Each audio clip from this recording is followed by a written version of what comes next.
Uh-huh.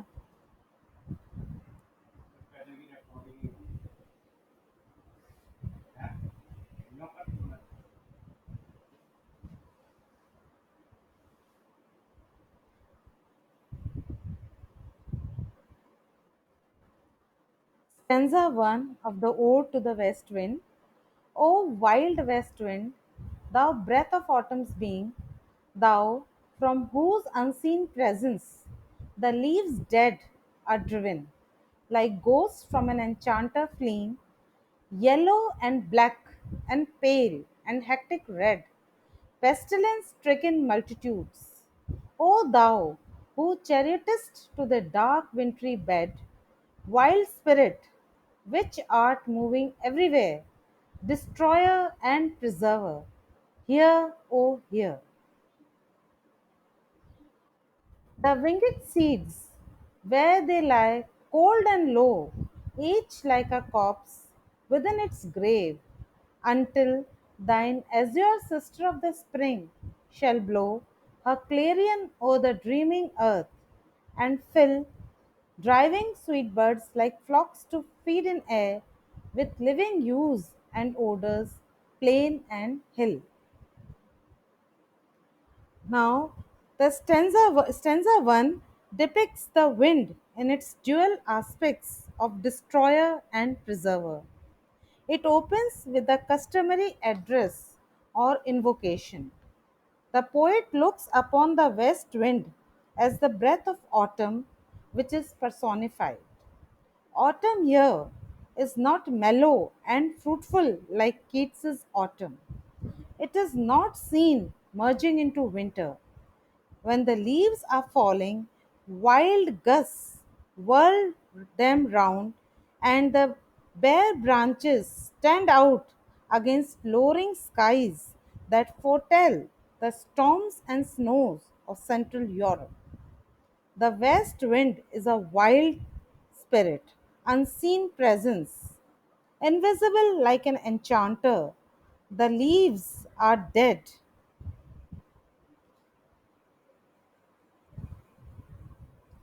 Therefore, they are like ghosts that flee before the magical powers of an enchanter. Even though the wind is seen as a destroyer, it destroys for good. It destroys only the useless decayed things, dry, dead leaves that are not green, because green symbolizes life, but have sickly colors black, pale, yellow, hectic red. The first 5 lines describes the wind as a destroyer. The next 5 lines describes it as a preserver.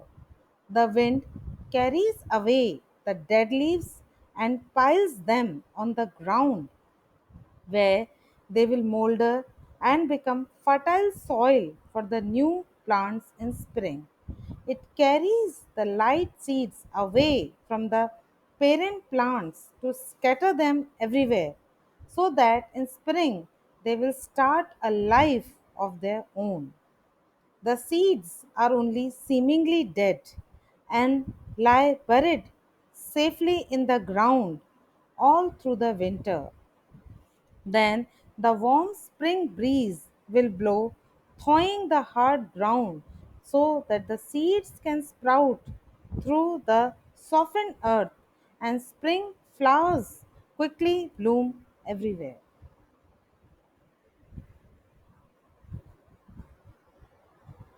Now, stanza 2 of the Ode to the West Wind.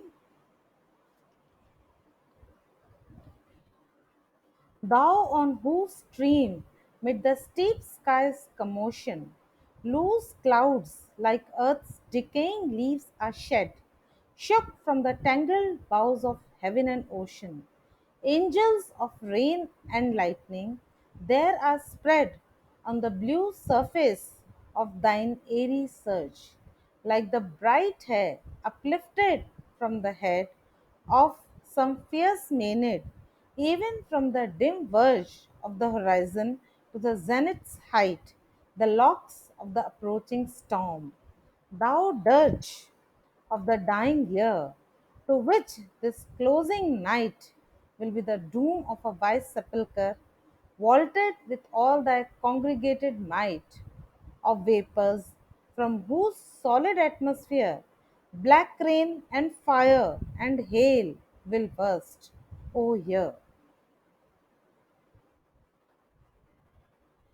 The second stanza describes the west wind in its terrible aspect.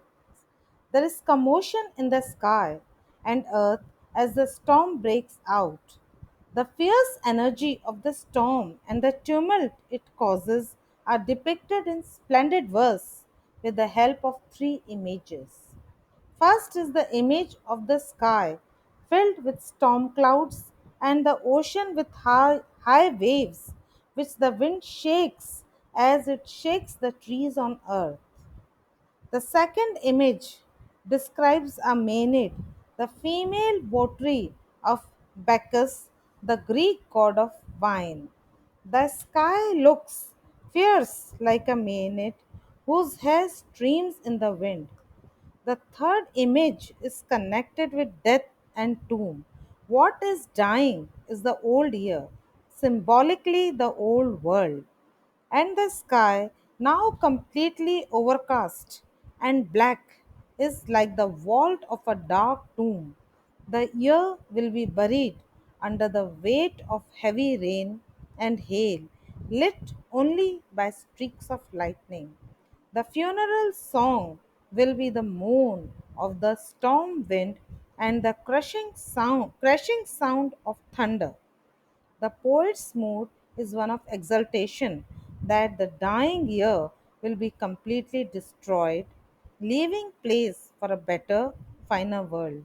Shelley describes the wind as the dirge of the dying year, and the canopy of this expiring night will be the doom of its mausoleum, which is under construction. The material of which it will be built is the huge mass of vapor collected by the wind. From this thick, dense mass of clouds, black rain, thunder, and lightning and hail will burst. Thank you.